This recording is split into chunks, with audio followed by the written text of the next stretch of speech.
Lately, I've been trying to send you stories every day. But I feel like a large number of people who have signed up almost never come back to listen to the stories. I don't know where that is. Make you unhappy? I hope to receive comments and suggestions from you. And if you find the video good, please give me a like to give me more motivation. For those who have not yet subscribed, don't forget to click the subscribe button and press notification bell to wait for the next story. Now let's get into the story. Story 1. When I was 27, I went out with my friends one night downtown. I lived alone, and when my friend dropped me off this night, it was really late, around midnight. My friend drove off immediately, and when I was walking up to my front door, I felt very uncomfortable. I had a very strong feeling that someone was in my house. I stood at the front door and contemplated going inside, and tried to convince myself that I was just being silly. The feeling was too strong, and I was trying to remember if I had turned off all the lights in my house before I left. I never walk around my house and turn them all off before I leave, but this night, as I stood at the front door, every light in my house was off. I turned around and began walking away, and then turned the corner and started walking down the sidewalk. The friend who had just dropped me off lived about 8 blocks away, and I decided to just walk to her house. Shortly after I had started walking, I came to the realization that someone was walking behind me. I glanced back and saw a dark shape. It looked like a really tall man. It was so late and nobody was around. I was terrified. My heart began to throb in my chest, and I thought about sprinting the rest of the way. But I knew if I did, it would be very obvious that I was afraid. I couldn't bring myself to do it, but I was walking as fast as I could. I could hear the footsteps behind me, and it sounded like they had sped up with me, but they weren't running. When I finally reached my friend's house, my heart dropped into my stomach when I saw that her car was not in the driveway and all her lights were off in her house as well. I turned around, and the man was standing on the corner of the intersection I had just crossed, staring at me. I froze and just stared back at him. After what seemed like forever, he finally turned around and disappeared behind some bushes. I took that opportunity to run. I knew of an alternate way to get back to my house, and I didn't stop running until I got home. My front door was wide open. Story 2. I worked at a pretty well-known record store in Los Angeles in the 90s. A guy in his early 20s used to come in and ask me about records a lot. And one day in conversation, he let a weird detail about my life slip that I hadn't told him. I brushed it off, thinking my coworkers must have mentioned it to him since he was such a regular. About a week later, I was driving home and my car broke down. It was incredibly hot, and I had to walk several miles to get to a payphone, which was outside an elementary school. I called a cab and hung up the phone. And after sitting a moment, the phone started to ring, so I picked it up. The person on the other end said, "Bad luck about your car. Talk to me until your ride gets there." I hung up the phone, but it was definitely that guy. He had to have followed me from home, trailed me from the car, and then somehow figured out that payphone number. There weren't really cell phones at the time, but there was a gas station and a grocery store across the street. I immediately quit my job and moved back in with my parents within 48 hours. I went in to visit old friends from work a few months later, and they told me that recently, someone had been kidnapped right outside the store. Story 3. I spent 6 months living alone in a cabin near the end of a dirt road in central New Hampshire. Nearest neighbors were a quarter mile or so up and down the road. It's an area where people definitely keep to themselves. I had all sorts of animal visitors, bears on the porch, you name it, but never random people around. One morning, I went out to my car to go to work. It was spring, and we had had a late frost. On the rear window of my truck, someone had written, "I watch you," with their finger in the frost. I never had an actual problem in the rest of my time there, but as you can imagine, that was terrifying. Story 4. I live by myself, and back when I first moved into my place, I went a few weeks without installing a cat door, so I got into the bad habit of leaving the back door cracked open a little bit for my cat to go in and out. But I would usually block the sliding door with a piece of wood or a baseball bat, so that it could only open about 6 inches or so. My house is down a long driveway, and my backyard is fenced, so I figured it would be okay short term. This particular night, I fell asleep watching a movie, and I forgot to put the baseball bat or a piece of wood in the sliding glass door. I had my curtains slightly open to let a breeze come inside, since it was a stifling hot, muggy day. I woke up within an hour, hearing a tapping coming from my window. An insistent, repetitive tapping. I snuck a look while trying to pretend to be asleep. Sure, it was a branch or something normal. No, there was a man standing outside, looking in at me. It's about this time that I remember the door is open, which is only about 6 feet to the left of this guy, so I have a dilemma. I can get up and see what he wants, try to bluff my way through getting that door locked, or keep pretending to sleep and risk him getting bored with being creepy and finding it open himself. He keeps tapping. For about 10 minutes it felt like, but it might have been less. Eventually, I decide I have to nut up and do something, so I get up and make for the back door. The guy stops tapping and meets me there. It turns out it's my neighbor. Sure, right before I slam the door shut in his face, he says, "What are you watching?" I responded, in cart. "Can I join you?" No. I shut the door and looked out the window and watched him walk away. That was the last day that I left the door open, or slept with my curtains open for that matter. Story 5. When I was about 7 years old, I was home from school one day with a cold or flu. My parents were at work, and my nearly 80-year-old grandma had come over to be with me. I was in bed, and she was somewhere else in the house. The cleaning lady suddenly came into my bedroom and sat down heavily on the chair by my desk. She was breathing heavily and managed to say, "Are you feeling better?" before collapsing sideways onto my desk, awkwardly bashing her head, and ended up sprawled under the table with her head at a strange angle. I was terrified. I waited a moment or two and then approached her, just in time to hear what I much later learned was called the death rattle. Some vomit came out of her mouth. I ran to call for my grandma. She came in and very quickly bundled me off to a neighbor's house, where I stayed until the end of the day. I knew that she had died, but my parents pretended for at least 10 years that she had just fainted. It was pretty harrowing, and I moved out of that room fairly quickly afterwards. My little brother moved into it. He was far too young to grasp what happened. I can still see her falling so awkwardly and disturbing. I remember the noise that she made. It was incredibly disturbing. Story 6.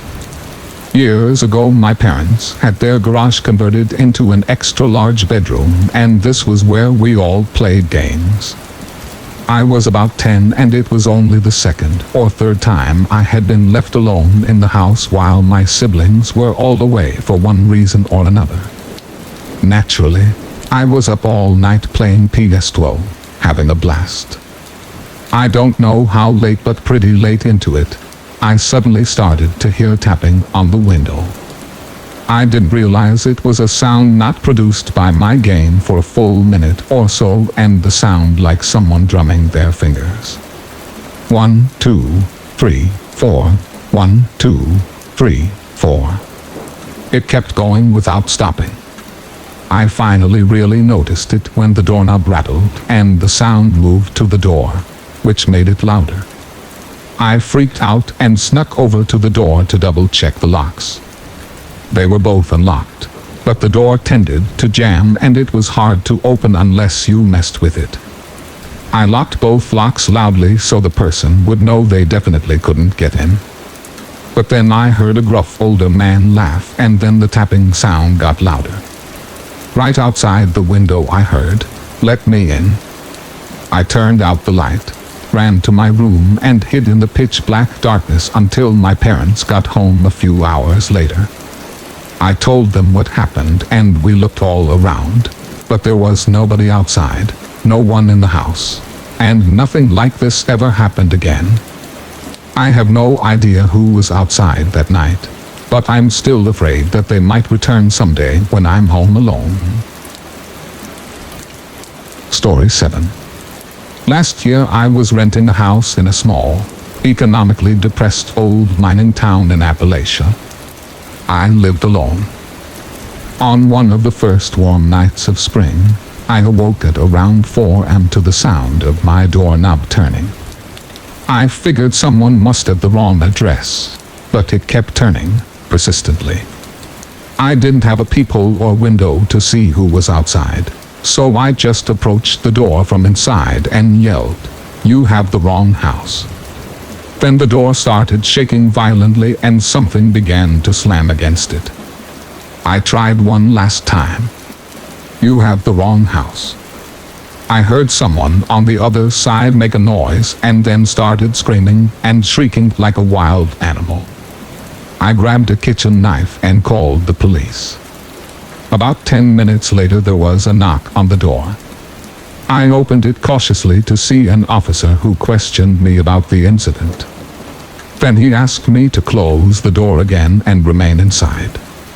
I couldn't see what was happening out there, so I just turned out the lights and waited quietly with knife in hand.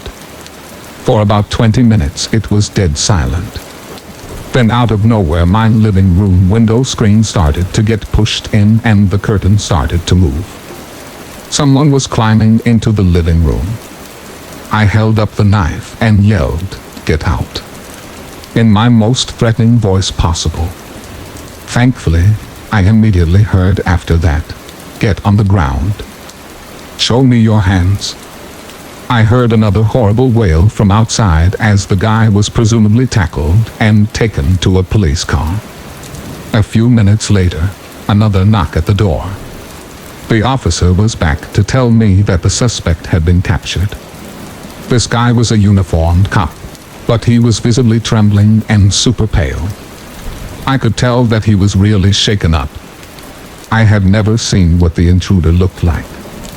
The next day I ran into that same officer while he was off duty, as the town that I lived in was very small. And he told me that the suspect had told them that his name was Jason Voorhees, probably a meth addict or some other type of drug user.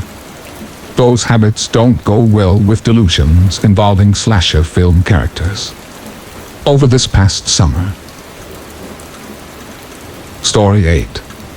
I was living alone in my apartment in a relatively safe college town.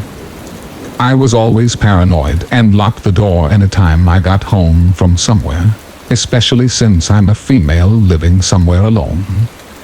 One morning, I woke up to go to the bathroom, and as I'm in there, I hear the front door creak open. Obviously scared, I carefully leave the bathroom and look around the corner to see the front door open about 6 inches. I slowly check the apartment for intruders, only to find nothing. Somehow the door was unlocked while I was sleeping and opened by what I choose to call the wind. Needless to say, For the rest of the time I was alone in that apartment, I had a knife close by. Story 9. One night I was waiting for something to finish in the oven, so I started washing dishes. Once my food was cooked, I sat in front of the TV to eat dinner. I live about 15 miles out of town and don't have any close neighbors. I could hear what sounded like a truck idling outside, but it sounded distant enough that it didn't bother me, and I didn't pay much attention to it. Because I'm in the middle of nowhere, sound travels really easily. Sometimes something that's a mile away sounds like it's pretty close, and vice versa. It idled for about 5-10 minutes, and then sounded like it was slowly driving away, then briefly stopping, and then slowly driving off again. I have a really long driveway, about 1/3 of a mile, so it sounded like someone drove down my driveway, and then turned back onto the road and drove off. Whatever, I didn't pay much attention to it. After dinner, I went back to finish the dishes, and I had no water. The only thing I could think of was that maybe the breaker had tripped for the well. On the pole outside, there's a breaker box that only has a couple of switches, and a main switch. The smaller switches control the well pump and an outlet. The main line to the house isn't on that switch. It goes to the breaker box inside the house. I get to the breaker box outside, and the door is open and the main breaker is off, so the noise that I heard was a truck right outside my house, and someone switched off the breaker and was waiting outside. They must have thought that it would shut off power to the house, and I would come outside to investigate. I locked my gate for the night, and then again when I left for work that next morning. It rained most of the day, and when I got home, I could see where someone had pulled up to the gate, found it locked, and then did a 3-point turnaround in my driveway. I locked my gate at night for a long time after that, but I always lock it when I'm away, and now I always keep a 357 handy in my house. Story 10. So it was early evening after the sun had gone down, and I was downstairs in the living room watching TV. My brother was up in our bedroom reading. At some point, this really uncomfortable feeling came over me, and I felt like my brother needed my help. I went upstairs, and our bedroom at the time was at the end of the hallway. As I walked down the hallway, and I'm standing right outside our door, I reach for the door handle, and then I hear someone say, "I have to leave now." I opened the door, and my brother looked at me and said, "Someone was just outside my window. They just said that they had to leave." I asked my brother if he was talking to the person, and he said no. The only thing that they said was that they had to leave. We were both really creeped out, and we told our mom what happened, but nothing ever came of it. For a long time, I thought I had dreamt this, but a few years ago, my brother asked me, "Hey, do you remember that one time when we were kids and someone was outside the window? Remember how he left right when you came in the room?" What the hell was that? Because he remembered it exactly the way I do, I know that it really happened. Story 11. Once, when I was around 12 years old, I was home alone and taking a bath. I was rinsing my hair underwater, and when I lifted my head, I realized I could suddenly hear what sounded like footsteps walking around outside the room in my house.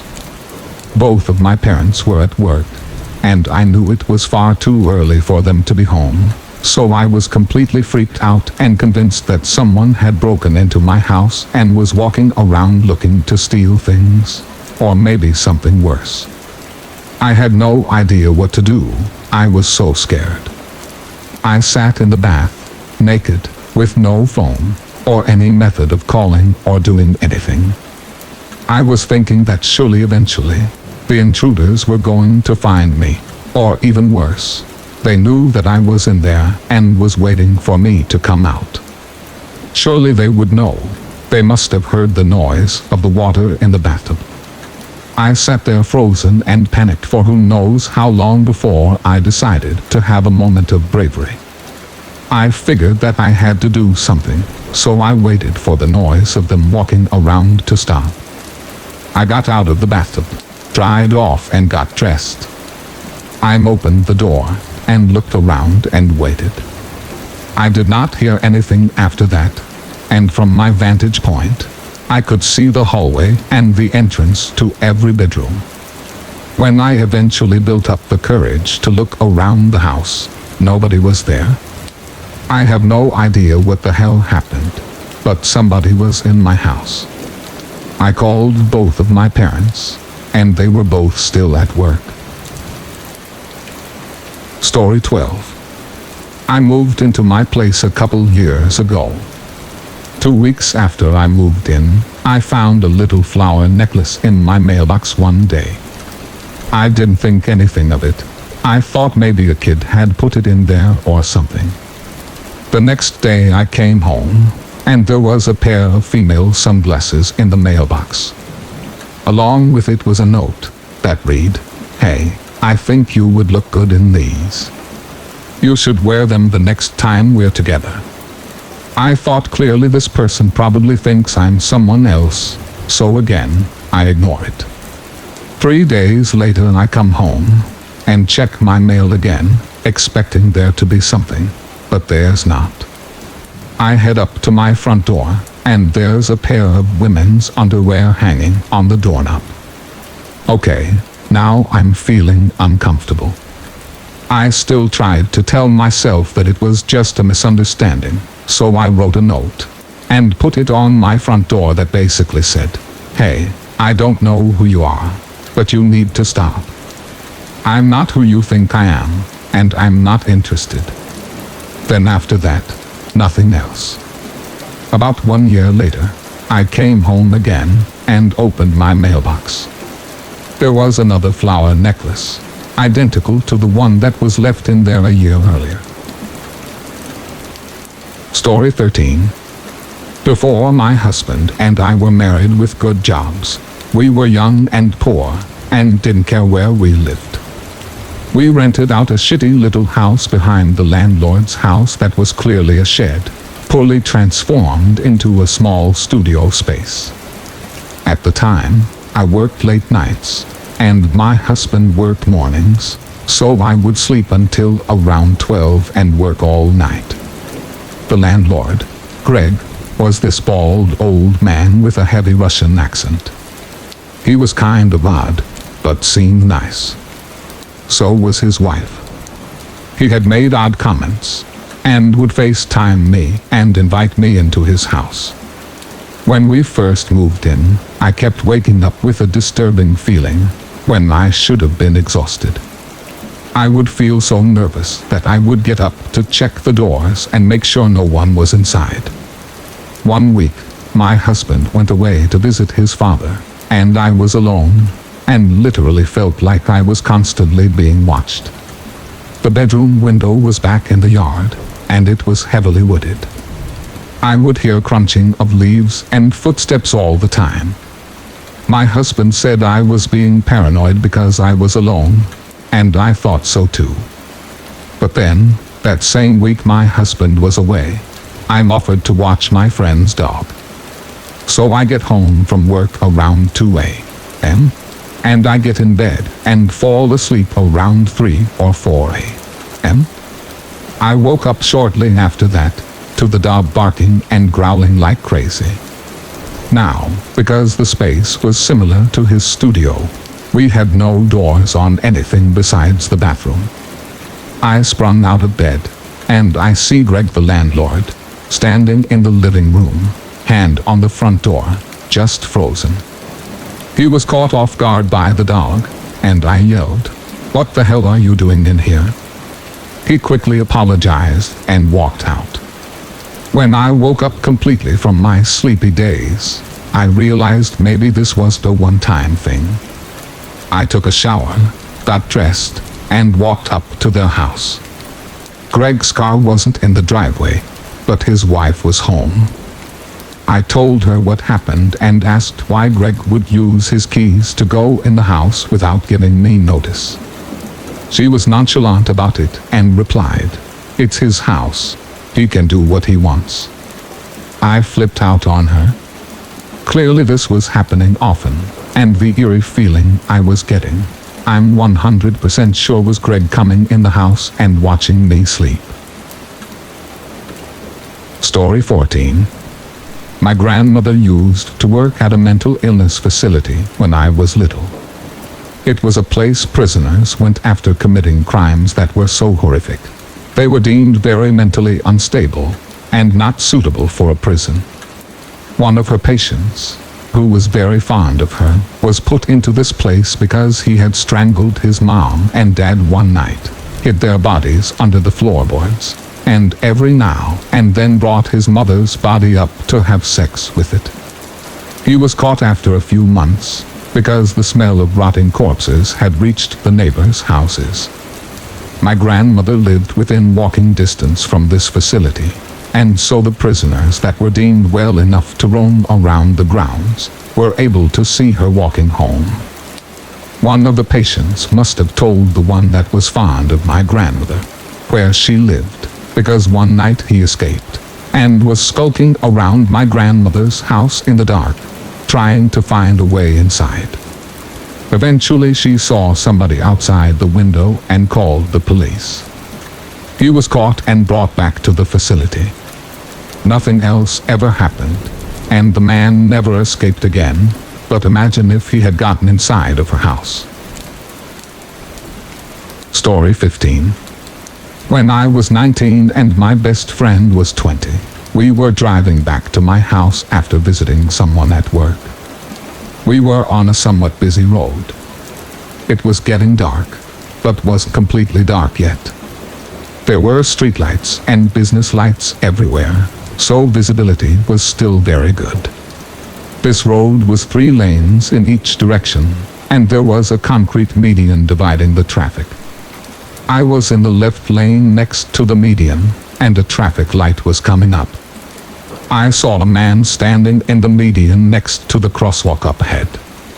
It instantly made me nervous. As soon as I was passing him, he stepped out into the street. My best friend and I both instantly braced for impact, and I slammed on my brakes. But we didn't hit him, and because there was a car to my right, I wasn't able to swerve out of my lane to avoid hitting the man. I didn't turn the car at all. I looked in my rearview mirror, and there wasn't anyone there. I had come to a complete stop, and we physically turned around in our seats to see how he had jumped out of the way. There was no one there, and no way that he could have ran off or hidden anywhere that fast. We both turned toward each other and almost in sync asked each other, "Did you see that?" We both saw the same exact thing. A man. We couldn't describe his face, and both of us remember being confused because he was wearing a white robe, or that's what it looked like, and both of us being terrified because he stepped out into the street right in front of the car, like he was committing suicide. I had my baby in the back seat. She was 3 months old. She had been crying right before this happened, and then went completely silent when we came to a screeching stop, which added to the weirdness of all of it. We still bring it up occasionally, and neither of us can come up with an explanation for what we saw, other than something supernatural. Also, we both saw the white cloth fling across the windshield like we hit the man, but there was no impact. Nothing. It was like he just went through the car. Story 16. Spring break of 2010. My buddies and I decided to camp out on an island at a local lake. One night, as we are cooking food and drinking beer, a canoe floats by with one guy in it. He asks us how we're doing, and we invite him to our island for grilled meat and beers. Being in South Arkansas, We naturally assume that everyone is friendly and wants to hang out.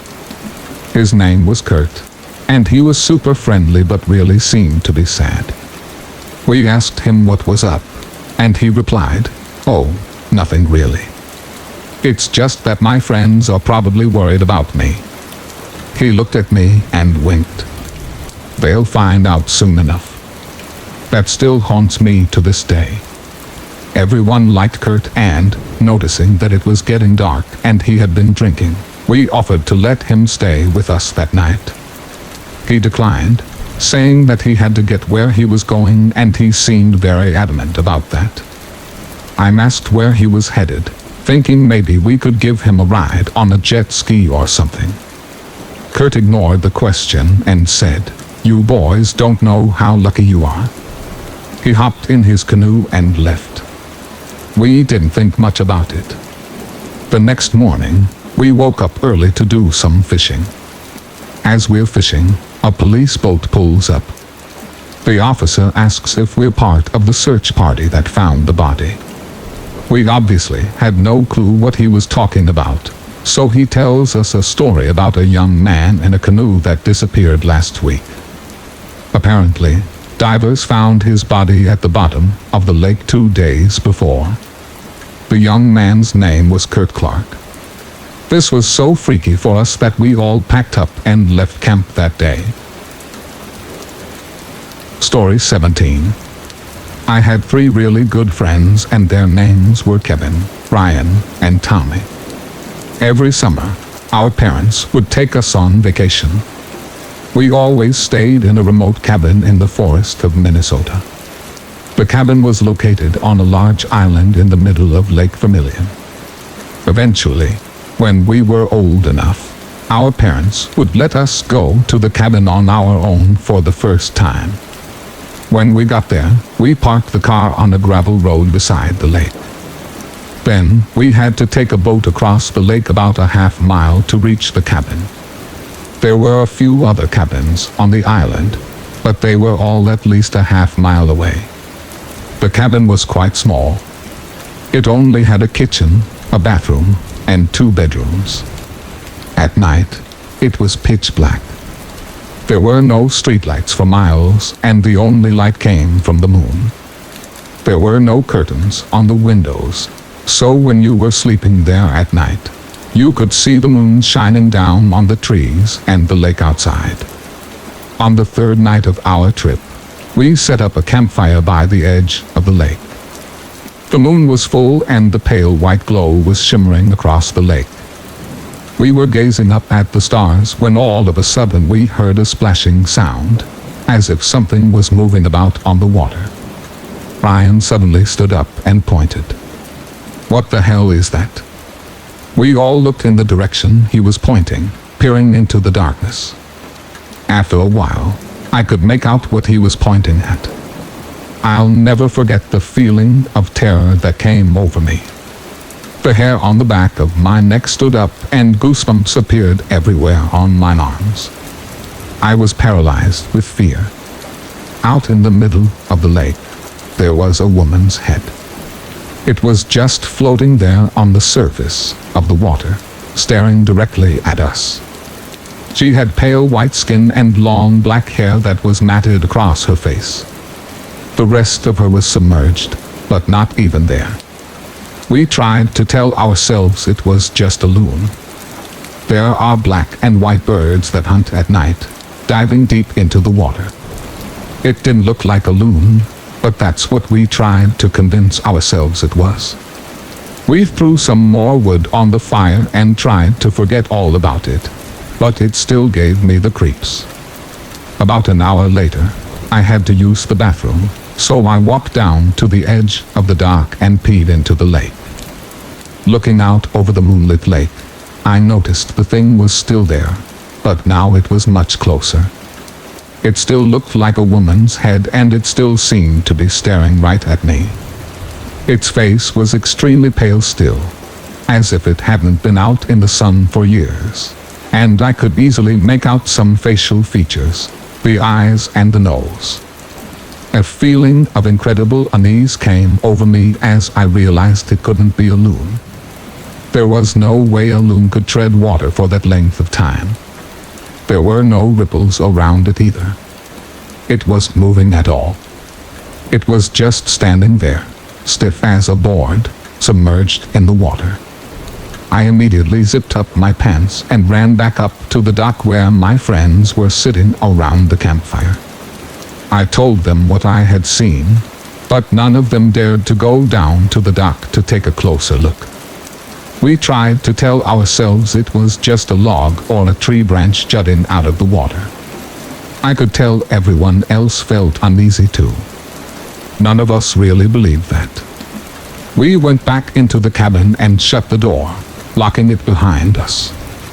It was very late and we needed to sleep. None of us mentioned the thing in the lake. We were all trying to just avoid talking about it.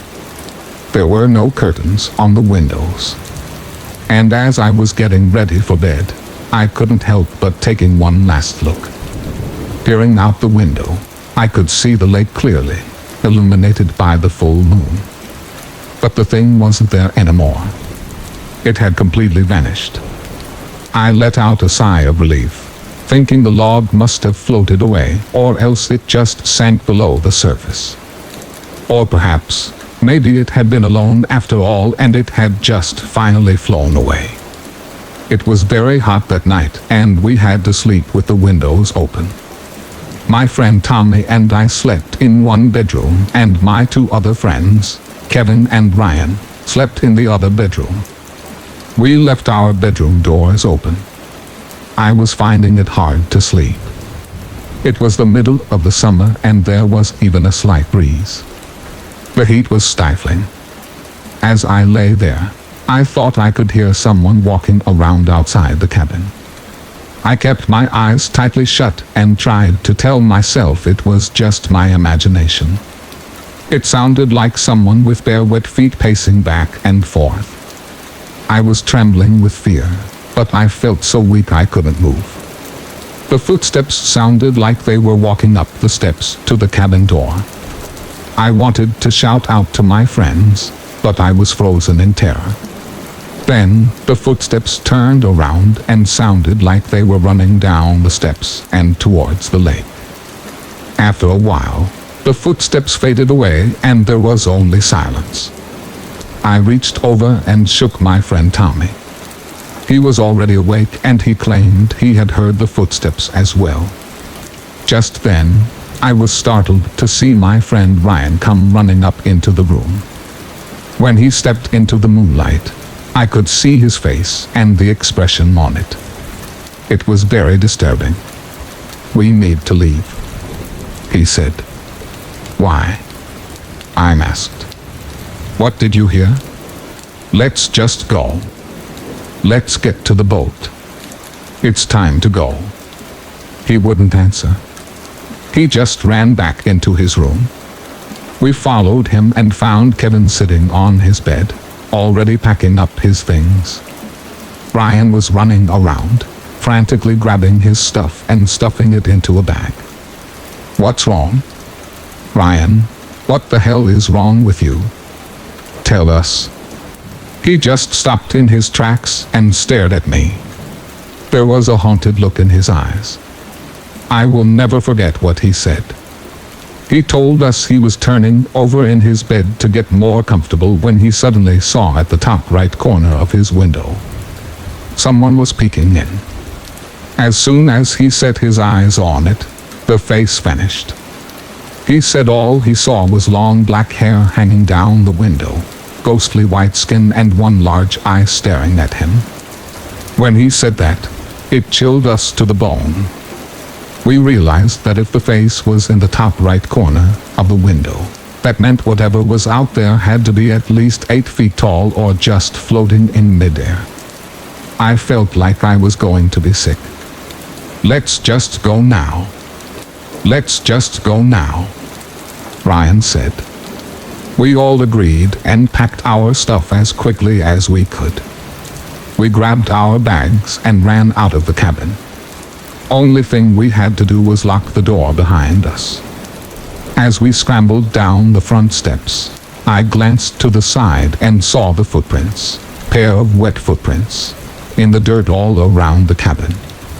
We ran down to the boat and threw our stuff in. We untied the boat from the dock and sped off. I looked back over my shoulder and I stared at the island, but I didn't see anything moving. However, I had the strangest feeling that someone or something was watching us. When we finally reached the other side of the lake, we tied up the boat, stuffed our backpacks in the car and drove off. We had been driving for about 10 minutes when, out of the blue, Ryan suddenly broke down sobbing. What was it, guys? Oh God, what did I see?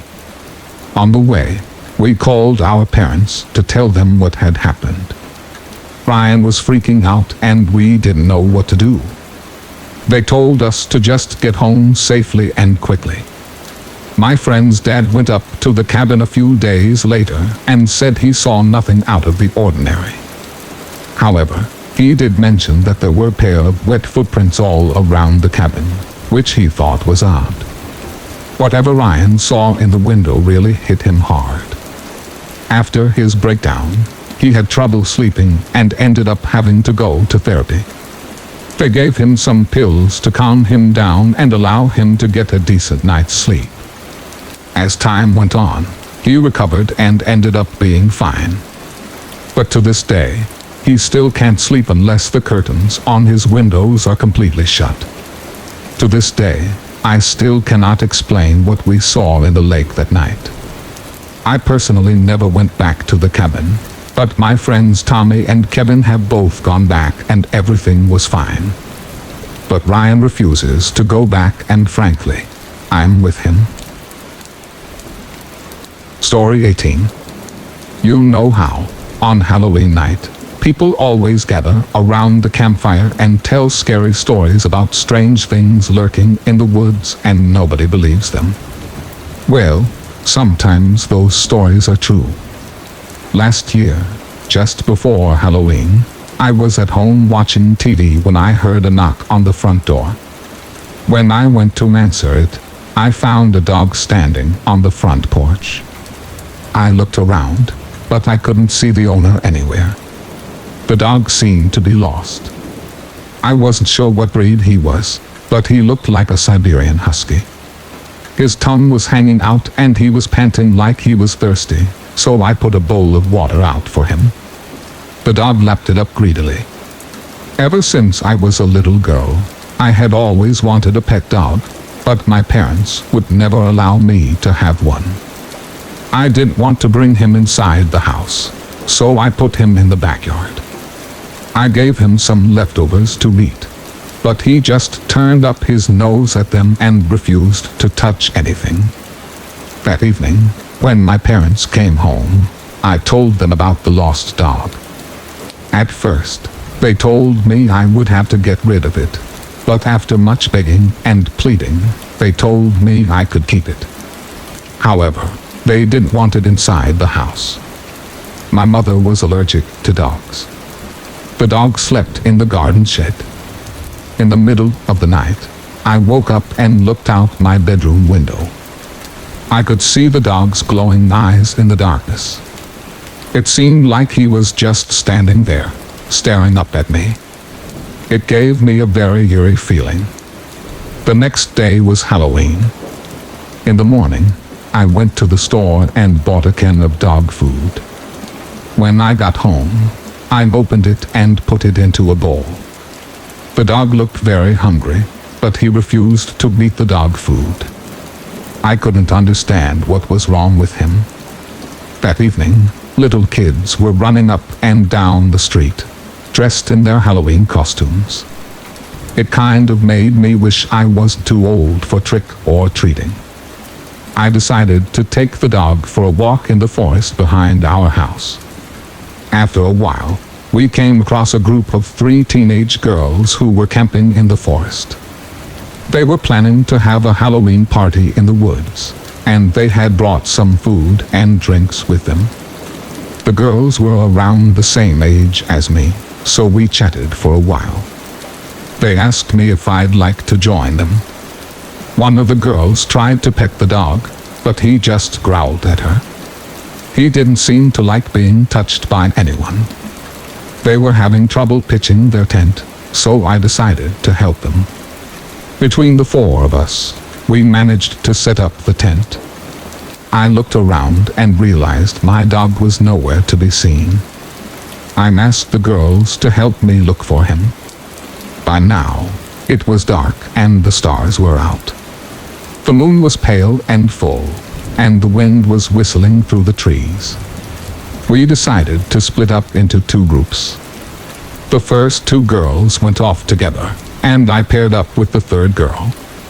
We spent a long time looking for my dog, but there was no sign of it. Eventually, we gave up and started back towards the tent. Suddenly, we heard shouts and high-pitched screams echoing through the trees. We ran all the way back to the tent, and when we got there, we found the other two girls lying in a pool of blood. They were terribly injured. One of the girls was unconscious, and the other was barely clinging to life. I asked her what happened, and she managed to choke out a few words. She grabbed my mom and stared at me, her eyes wide with fear. She said they had been attacked by some sort of monstrous creature that emerged from the woods. I tried to ask her more questions, but her grip on my mom slowly relaxed and she died. The third girl burst into tears and couldn't stop trembling. We looked at each other in disbelief. Neither of us knew what to do. We were terrified, but we didn't want to leave the dead girls lying out there in the grass. We decided to carry them into the tent to protect them from being eaten by wild animals.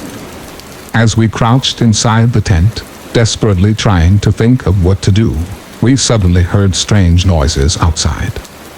For a minute, I didn't know if the sounds were real or if it was just my imagination playing tricks on me. It sounded like a dog yelping in pain.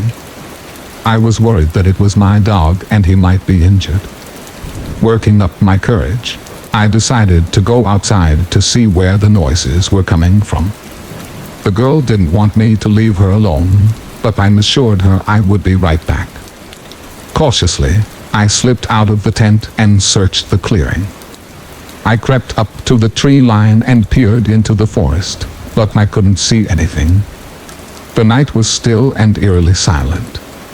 All I could hear was the soft whistling of the wind.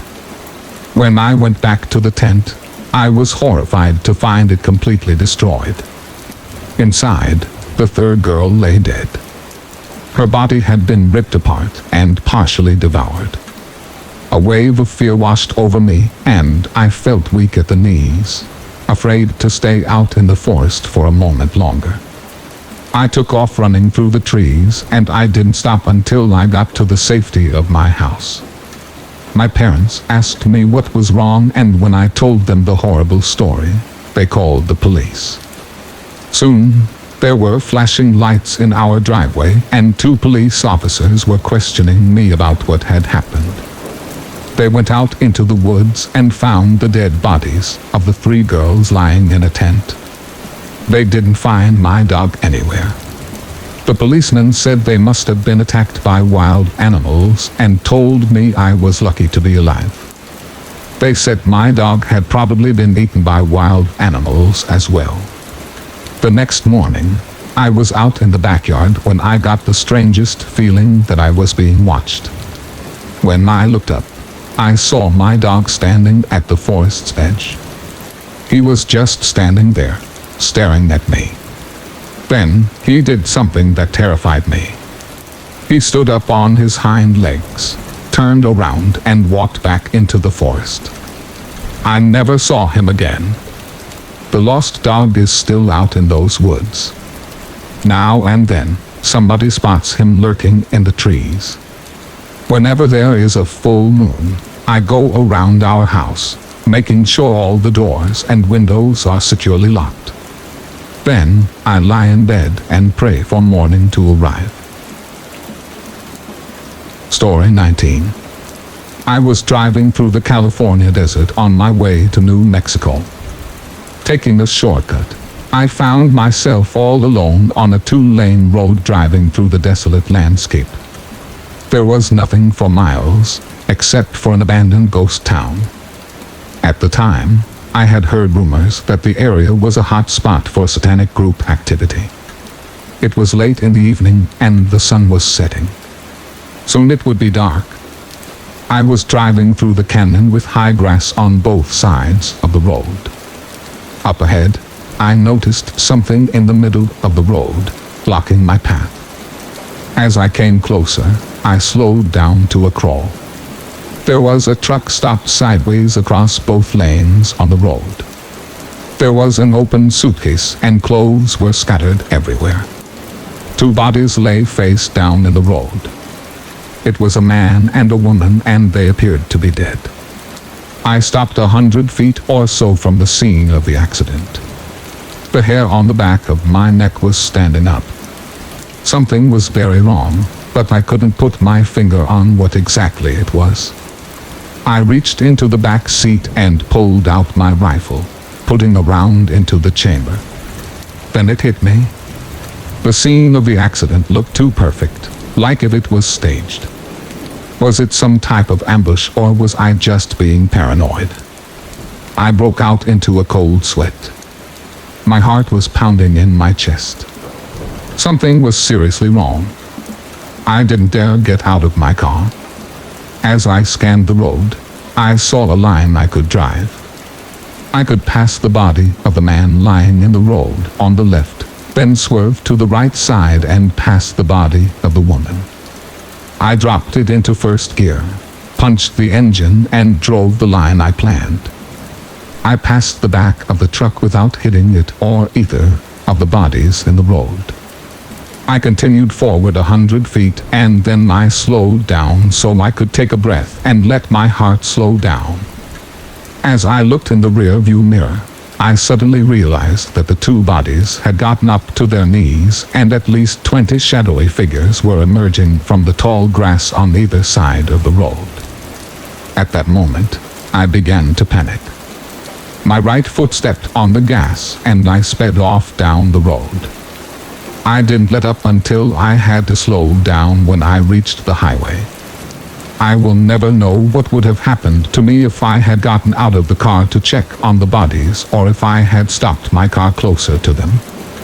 Somehow, I don't think it would have been good for me. Sometimes real life can be scarier than any horror movie. Story 20.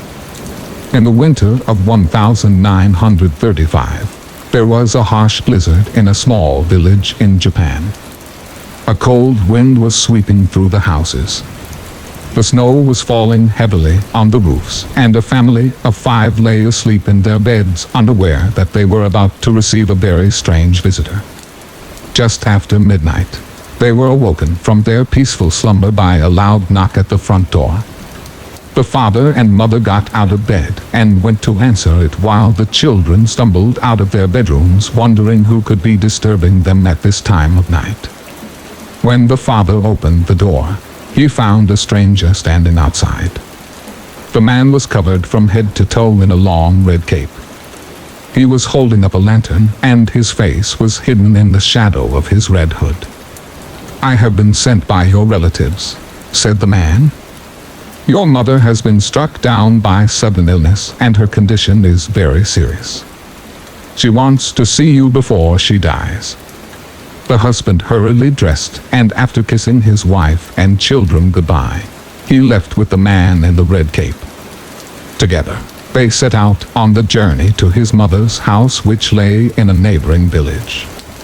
His wife waited anxiously for him to return while the children went back to bed.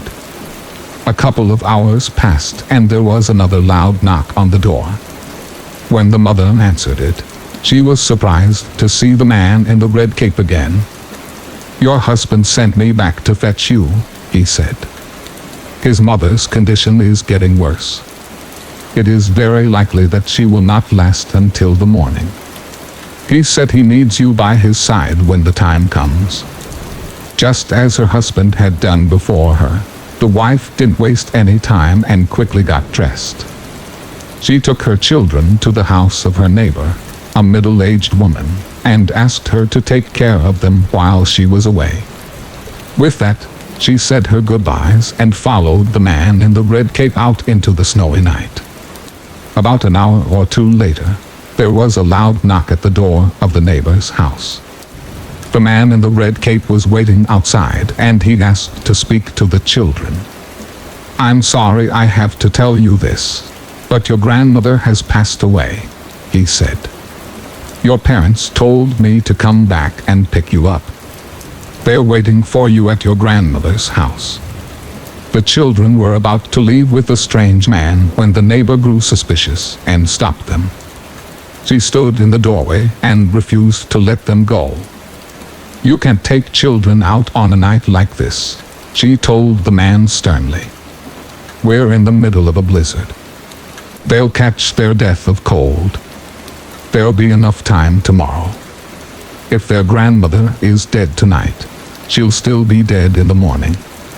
The man in the red cape kept insisting, but the neighbor was a stubborn woman and refused to budge an inch. The man wouldn't take no for an answer, but when the neighbor grabbed her broom and threatened to beat him with an inch of his life, he reluctantly gave up and walked off into the driving snow. The next morning, the countryside was covered in a thick blanket of snow. An old man got up early, and despite the cold weather, he decided to go out for a walk. As he was crossing the long wooden bridge that lay at the entrance to the village, he noticed something strange. There were some bright red patches in the snow.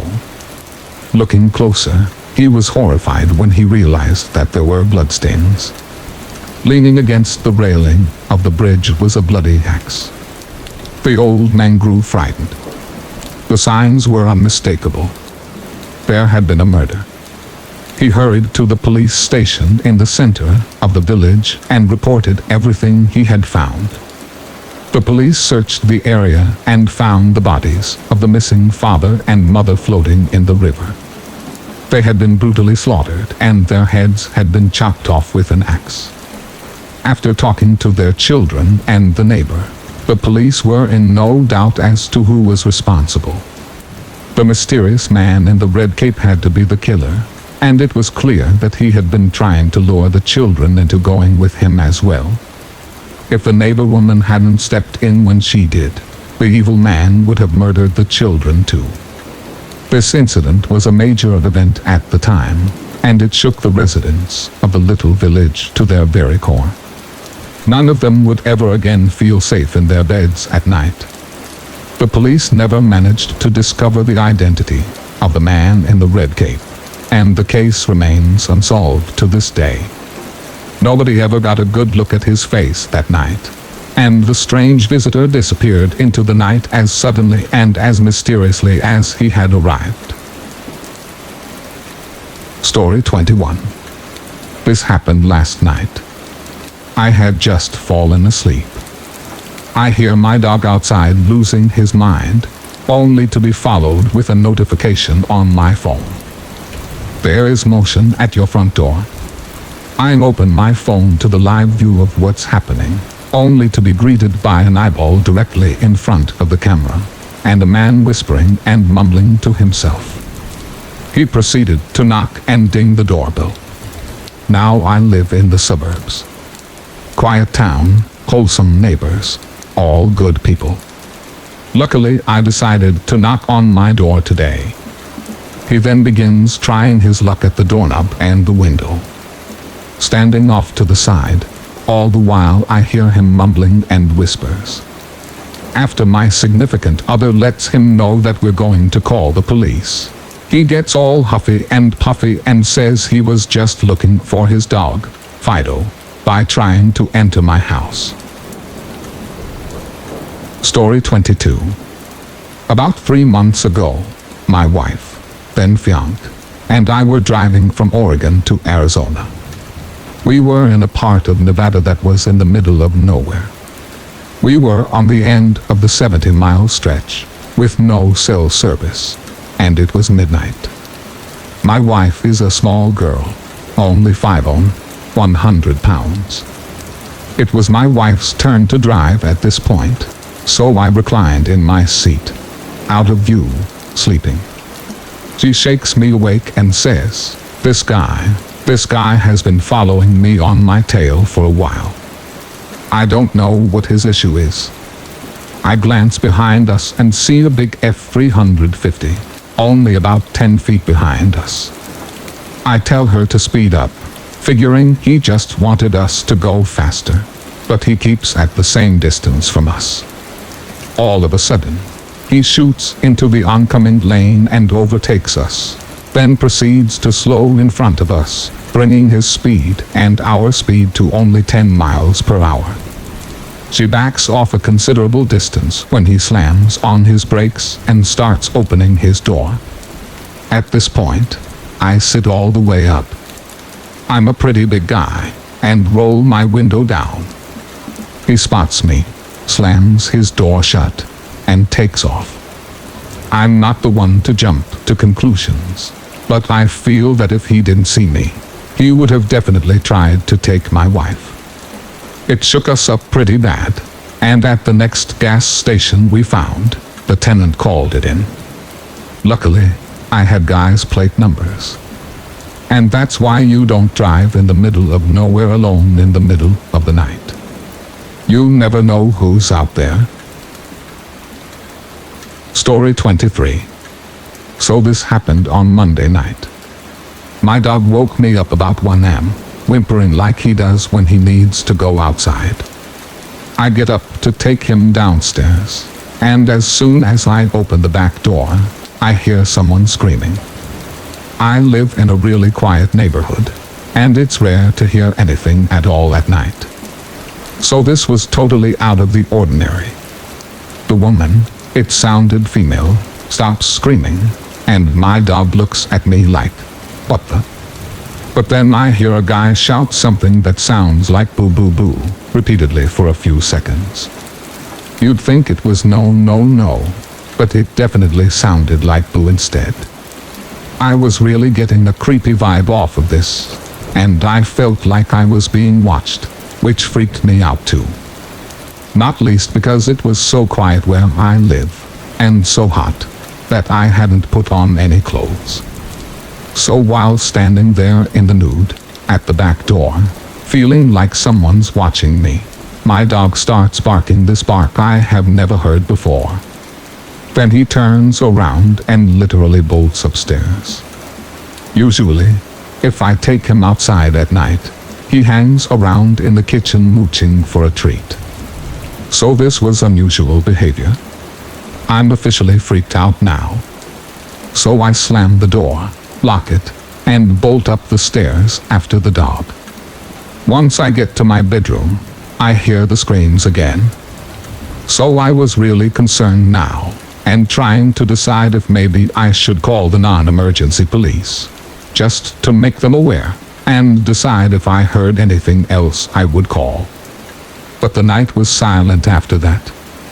It may not sound much, but the combination of the vibes, and the dog's behavior, and the fact that it was so outside the normal nighttime sounds in the area just made it freaky. Story 24. Back in about 2000 or 2001, I was driving by myself and visiting my mom in Colorado. Back to Arizona, I was in a station wagon, and it had a desk my mom gave me that was my grandfather's. I have always been scared about driving at night, that there was someone in the back seat that was going to get me.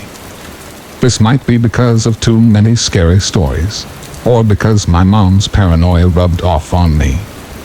I was in the army and drove back and forth a lot to visit her. She would get mad at me for sleeping at rest stops or gas stations, and tell me someone was going to kidnap me and kill me. But I just didn't want to be bothered with the hassle and expense of a motel most of the time. I digress. So I was driving in an empty stretch of highway late at night, with no other cars around me. Then this red truck comes up behind me, flashing his lights and honking his horn at me. I was thinking to myself, there's something wrong with my car. Or maybe there's something wrong with the desk and the hatchback. Because why else would someone be so insistent on me pulling over? So I pulled over. I was in my mid-20s and still a bit naive. And I get out of my car. As I'm getting out of my car, he's directly behind me, still flashing his lights and honking his horn. I got about to the middle of the car. I plan on going back to see what could have been wrong with my car when it hit me. Why was he still honking at me when I was out of my car? That's odd. Then he gets out of his truck. That's when I knew something was right. I jumped back in my car and sped off. The next exit was 45 miles or so away. He followed me the entire time. I take the next exit and go to a crowded grocery store with a laundromat next to it. There was an ambulance parked at the laundromat with its lights flashing, and I was next to it. I figured there was an ambulance and eventually a police officer should come. The man stayed in his truck in the grocery store parking lot, watching me the entire time. I was terrified. I didn't want to get out of my car and felt like an idiot if I would have to tell someone what happened. I waited about an hour and he finally left. After he left, I waited a little longer before continuing driving back to Arizona. I was paranoid and watchful for any red trucks the entire time. Fast forward 5 or 6 years. I was watching Unsolved Mysteries or some similar crime show with my hubby at the time. He knew what happened as we were dating when it happened. And what story pops up? One about a man on the exact stretch of highway with a red truck that used the same exact tactics to get a few women to pull over and murder them. I am really glad my gut told me something was wrong and to get back in my car and drive. Story 25.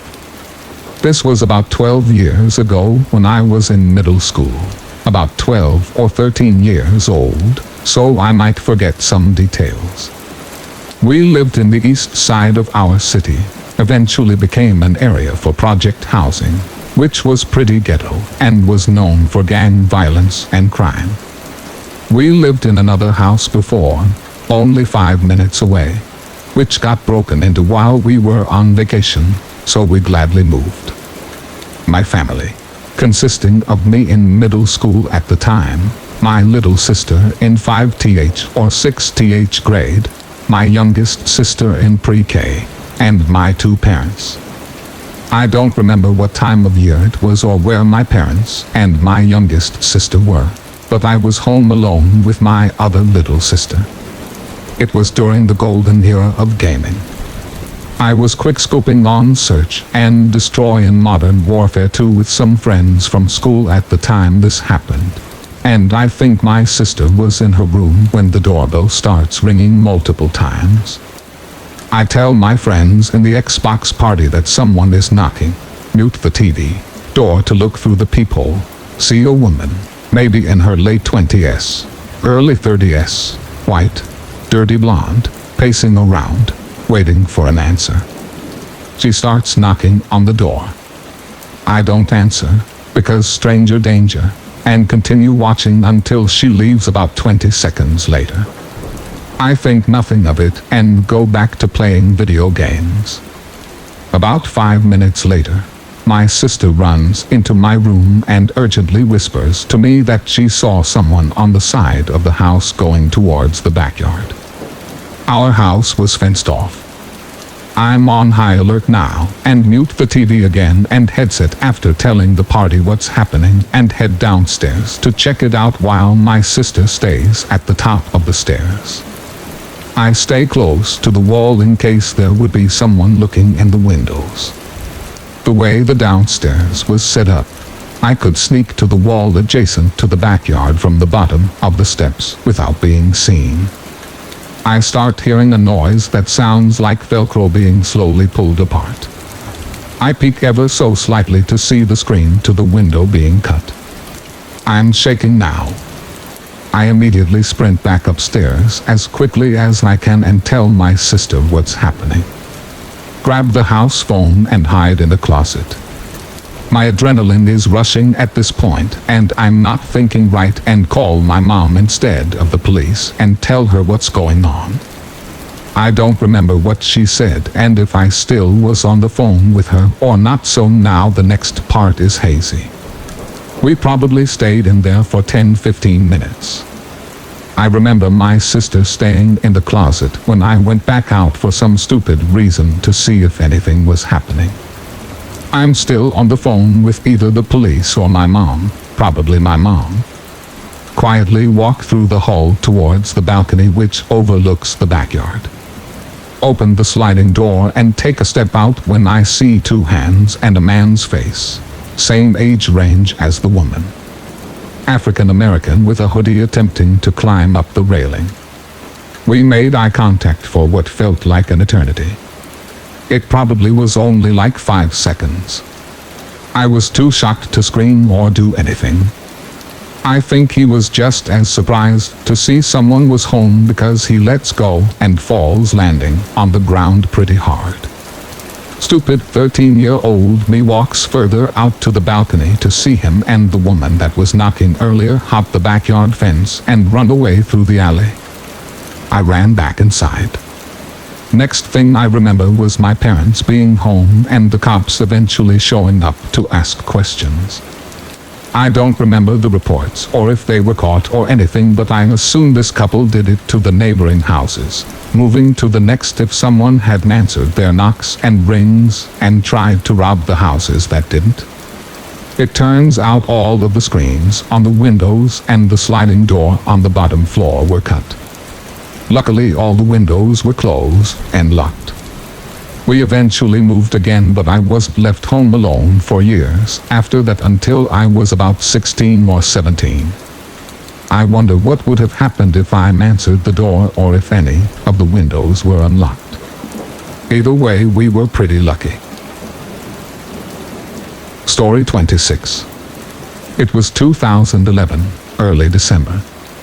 I had a night class on the far side of the campus, and because I lived right off campus, I decided to walk. And by walk I mean use my crutches to do the weird crutch hop because I had a jogging injury. I first noticed them when I was walking through the main quad. They were lingering under a tree, almost invisible in the darkness. The two men were the only other people besides myself since my school turned into a ghost town after darkness because of the high crime rate in the area. They were about 100 feet away from where I was, and when I walked past them they walked to a point behind me and began to follow me. They weren't carrying backpacks or bags. They weren't talking to each other. They were just wearing hoodies with the hoods pulled up. They simply followed me as I walked, hopping increasingly faster every minute across the rest of the quad, past the student union, across the street, through a shortcut, and down my street. When I was yards away from my house, I limp ran up my steps. I unlocked the door. I turned around to look at them. They were still standing there on the sidewalk a few houses down, staring at me. When they saw me looking at them, they turned around and started walking back to campus. Story 27. I love Facebook. I love memes. I love talking to new people. I love long comment sections. That being said, I never give away my personal information, such as where I work or live. My birthday info is also private. I've made quite a few friends that I didn't know personally, but agree with and had really good discussions with. On a friend's post for a while, it was no surprise when Tyler messaged me. It started off fairly simple. We just talked about the post. We commented on how do you do's, comment interests. I was excited to have new friends. He seemed interesting and we had a lot in common. I'm not a beauty queen or anything, but I let him know after about an hour of casual conversation that I was taken happily. I enjoyed our friendship, but it wouldn't lead into anything more since I'm going to get married next year. He seemed a little upset, but respectful. I told him goodnight, went to sleep, thought nothing of it. The conversation continued for a few days. He started getting a little pushy if I didn't respond to him immediately, and I told him I'm very busy, so I may not always answer right away, and he apologized and told me he's just bored and lonely. I started to put a little distance because he didn't really back down, but I didn't want to give up completely on my new friendship because I hated the fact that he was so lonely. One day he randomly messaged me saying he wanted to have me in his arms. I immediately nipped that one in the bud, reminded him of my relationship, and telling him if he didn't stop then our friendship would be done and I am loyal to my fiancé about everything. He immediately loses his cool, messaging me saying he didn't care about my fiancé making threats towards him. I stopped messaging him and selected to put his messages on ignore. He could still message me, but it wouldn't go into my inbox. I made a post about it, and a friend of mine commented and said he had done the same thing to her, except he knew where she lived and would show up outside her house. I freaked out and went to go see if there was more messages from him because she told me he was bad news and I should call the police if any threats were being made. This is where the storm really begins. He messaged me over a dozen times, different things. Started off kind of taunting me for not answering. Then he moved on to messaging me about some jerk cut him off or was driving too slow for his taste. Then to him saying he was gonna shoot that guy and it would be my fault because I made him so angry for ignoring him. I messaged him telling him to leave me the hell alone and stop replying for a while. He started messaging me, narrowing down where I live. That really freaked me out as I had never told him where I lived or anything even remotely close to my house. The only thing I had ever said was I'll talk to him later because I was going into Arby's to get some food. Yet, somehow he knew I was 7 minutes from Arby's by my house at exactly how long it takes to walk there for me, and there are several Arby's in my city. Then he started narrowing down to what street I lived off of. Down to knowing a 4-door black sedan was linked to my address, which there was, but not in my name. It was in my sister's name when she registered it as an Uber. That was enough for me. I called the non-emergency line. The police refused to do anything, of course, saying until he actually showed up or did something, there was nothing they could do. Never mind that he was sending me pictures of dead people and saying that was going to be my family and was narrowing down my address. Unless he actually showed up, I was screwed. All I could do was apply for a protective order, so I did. Tyler kept messaging me, so I told him there was a protective order in place and he needed to leave me alone. He responded with there's nothing that could be done until he was served and signed it, which is true. My fiancé is in IT and his cousin who is pretty tech savvy as well and managed to get the last couple of addresses Tyler had, but the police couldn't find him at either of those. We had license plate numbers, addresses, full name, birthday, etc. Yet he seemed untraceable. He stopped for a while, but the day of my court case to have the PO extended to 2 years, he started again. My fiancé filed criminal charges for threats he made. He said, someone could come shoot you in 15 minutes. His last known address was 15-minute drive from my house. I've spent the last couple of months completely afraid. He was arrested and served finally. I think he was speeding or something, and it turns out he has a history of this. Multiple charges, all dropped or dismissed. Done it to a couple of my friends who showed up to the court case for his criminal charges. They dropped everything from felonies to a misdemeanor disorderly conduct charge with 12 months suspended jail time depending on behavior. They couldn't prove it was him and not someone else behind the keyboard, especially with me never seeing his face in real life before his court date, even though I had two people who had received messages from him and seen him face to face as well. I can't sleep. The slightest noise wakes me up panicking. It's been hell for my family. Thank you for listening, and I wish you good health. Don't forget to subscribe to the channel to support us. Thank you very much.